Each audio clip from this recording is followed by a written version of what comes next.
নমস্কার বন্ধুরা, আপনাদের সকলকে স্বাগত জানাই আমার চ্যানেল নবান্নের সমাহারে। আজ আবারও আপনাদের সামনে আমি নিয়ে চলে আসলাম একটা দুর্দান্ত রেসিপির ভিডিও। আজকে যে রেসিপিটা আমি আপনাদের সাথে শেয়ার করব সেটা বানাতে হাতে গোনা মাত্র 5 মিনিট সময় লাগে। এর বেশি সময় কিন্তু একটুও লাগবে না। রেসিপিটা বানানো খুবই সহজ। যে কোনো নিরামিষ দিন হোক বা এমনি দিনে আপনারা কিন্তু গরম গরম ভাতের সাথে এই রেসিপিটা বানিয়ে ফেলতে পারেন। এমনকি রুটির সাথেও খেতে কিন্তু রেসিপিটা ভালোই লাগবে। তাহলে চলুন রেসিপিটা শুরু করা যাক। আজকে আমি বানাবো চিচিঙ্গার রেসিপি। সেজন্য এখানে দেখুন এরকম সাইজের 3টে চিচিঙ্গা নিয়ে নিয়েছি। এবার প্রথমেই ছুরির সাহায্যে এই চিচিঙ্গার ওপরের যে খোসাগুলো থাকে সেগুলোকে একটু এইভাবে আমি ছাড়িয়ে নিচ্ছি। বেশিভাবে ছাড়ানোর প্রয়োজন নেই, এইভাবে ছাড়িয়ে নিলেই হবে। এই রেসিপিটা আপনারা একবার বাড়িতে বানিয়ে দেখবেন, খেতে কিন্তু অসাধারণ হয়। এবার দেখুন চিচিঙ্গার মাথার এবং পেছনের দিকটা কেটে বাদ দিয়ে এইভাবে হাফ করে নিয়ে সেটাকে আবার আমি দুভাগে ভাগ করে নিলাম। এবার এই যে সাদা অংশটা থাকে এটা কিন্তু বের করে নিতে হবে। আমি হাতের সাহায্যে কিন্তু বের করে নিচ্ছি।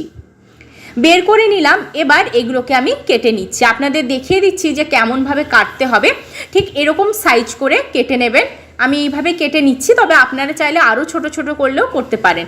এবার এদিকে দেখুন আমি সমস্ত চিচিঙ্গাগুলো কেটে নিয়ে চলে এসেছি। এবার অপর দিকে আমি গ্যাস চালিয়ে কড়াই বসিয়ে দিয়েছি। তার মধ্যে আমি দিয়ে দিচ্ছি সর্ষের তেল। রেসিপিটা সর্ষের তেলেই বানাবো। এবার কড়াই চারিদিকে তেলটাকে ছড়িয়ে দিয়েছি। হাই ফ্লেমে প্রথমে তেলটা গরম করে নিয়ে এবার ফ্লেমটা মিডিয়ামে দিয়ে এর মধ্যে দিয়ে দিলাম আমি হাফ টিস্পুন কালো জিরে আর দিয়ে দিলাম 2টো চেরা কাঁচা লঙ্কা। এইভাবে কাঁচা লঙ্কাগুলো চিড়ে দিলে দেখবেন আর কিন্তু ছিটকে আসবে না। এবার একটু নাড়াচাড়া করে 15 সেকেন্ড মতো জিনিসগুলো ভেজে নিয়ে এর মধ্যে দিয়ে দিলাম আগে থেকে কেটে রাখা চিচিঙ্গাগুলো। এবার এর ওপর থেকে দিয়ে দিলাম আমি নুন আর হলুদ গুঁড়ো। নুন আর হলুদ গুঁড়ো দিয়ে দেওয়ার পর প্রথমে ভালো করে একটু নাড়াচাড়া করে নিচ্ছি। আর এখানে আপনাদের বলে রাখি, এখানে কিন্তু আমি সেরকম কোনো মশলাও ব্যবহার করব না, শুধু নুন হলুদ গুঁড়ো আর একটা মশলা ব্যবহার করব। এবার এইভাবে কিন্তু একটু নেড়ে চেড়ে নিয়ে এটাকে ঢাকা দিয়ে আমি ভেজে নেব। কিছুক্ষণ পর ফিরে এলাম, ঢাকাটা সরিয়ে দিচ্ছি। এবার একটু নাড়াচাড়া করে নেব আর দেখে নেব যে চিচিঙ্গাগুলো কতটা ভাজা হয়েছে, কতটা সেদ্ধ হয়েছে। তবে পুরোপুরি কিন্তু এখনও সেদ্ধ হয়নি চিচিঙ্গাগুলো, আর একটু ঢাকা দিয়ে এটা ভাজতে হবে। এবার এর ওপর থেকে আমি ছড়িয়ে দিলাম জিরে গুঁড়ো। জিরে গুঁড়োটা এখানে আমি হাফ টিস্পুন ব্যবহার করেছি।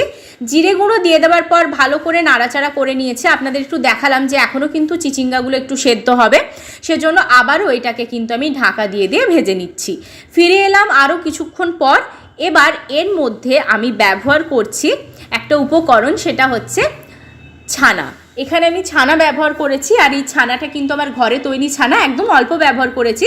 তবে আপনারা যদি মনে করেন যে ছানাটা ব্যবহার করবেন না, তার বদলে যদি পনির ব্যবহার করতে চান তাহলে পনিরটাকে কিন্তু গ্রেট করে এখানে ব্যবহার করবেন। এবার ভালো করে ছানাটা দিয়ে একটু ভাজা ভাজা করে নেব। আর ওপর থেকে আমি একটু ছড়িয়ে দিচ্ছি ধনেপাতার কুচি। তবে আপনাদের কাছে যদি বাড়িতে ধনেপাতা অ্যাভেলেবেল না থাকে সেক্ষেত্রে কিন্তু কসৌরি মেথিও আপনারা ওপর থেকে ছড়িয়ে দিতে পারেন। এবার ভালো করে আর একটু 1-2 মিনিট মতো এটাকে আমি ভাজা ভাজা করে নেব। আর আমি এখানে ঢাকা দিচ্ছি না। এই রেসিপিটা বানানো কতটা সহজ সেটা আপনারা দেখতেই পারলেন। মাত্র 5 মিনিটে চিচিঙ্গার এরকম একটা রেসিপি তৈরি হয়ে যাবে। রেসিপিটা যদি ভালো লাগে তাহলে অবশ্যই কিন্তু লাইক শেয়ার কমেন্ট সাবস্ক্রাইব করতে ভুলবেন না। সাবস্ক্রাইব করার পর পাশে থাকা বেল বাটনের অল অবশ্যই প্রেস করে দেবেন। যারা ফেসবুক থেকে দেখছেন তারা পেজটা অবশ্যই কিন্তু ফলো করবেন। ভালো থাকবেন, সুস্থ থাকবেন। আবার দেখা হবে নতুন আরেকটা রেসিপির সাথে।